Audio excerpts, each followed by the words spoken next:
Few Ohio counties had a rivalry as newsworthy as Pike County's fight over its own county seat. And that story alone made the local press essential reading for generations of residents. Waverly supported a long run of newspapers, including the Waverly Watchman, the Pike County Republican, and later the Republican Herald and the Pike County News Watchman, with surviving runs stretching from the 1860s into the present day. Obituaries, wedding announcements, and legal notices in these papers can name surviving children, maiden names, church affiliations, and burial locations, often in a single short article.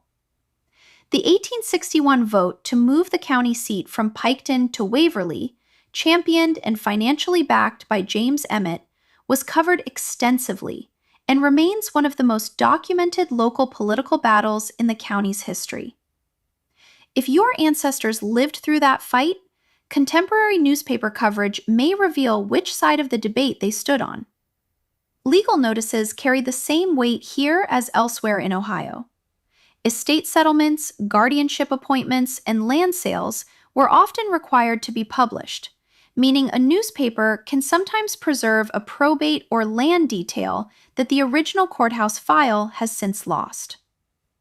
Surviving Pike County newspapers, including the Waverly News, the Weekly Courier, and the Courier Watchman, are held in the Garnet A. Wilson Public Library's Pike County Room at 207 North Market Street in Waverly, phone 7409-474-921.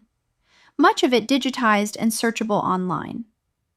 The Ohio History Connection Archives and Library, 800 East 17th Avenue, Columbus, Ohio, 43211, phone 614-297-2510, holds the state's largest newspaper microfilm collection and will tell you exactly which Pike County reels survive. Now, before you pay for anything, check what is already free online.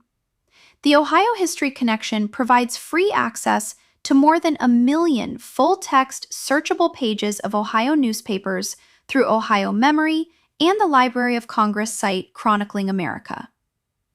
The Garnet A. Wilson Public Library also hosts its own free Pike County digital collection, and the Ancestor Hunt keeps a running free list of every digitized Ohio newspaper, county by county.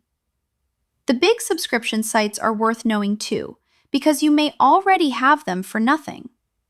Newspapers.com, newspaperarchive.com, oldnews.com, Genealogy Bank, and Ancestry all carry Ohio titles behind a paywall, but public libraries across Ohio buy library editions of these databases.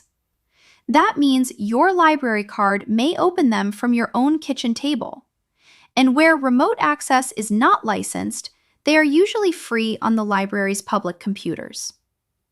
Call the reference desk at the Garnet A. Wilson Public Library or your own local library and ask exactly which newspaper databases they subscribe to and whether you can log in from home.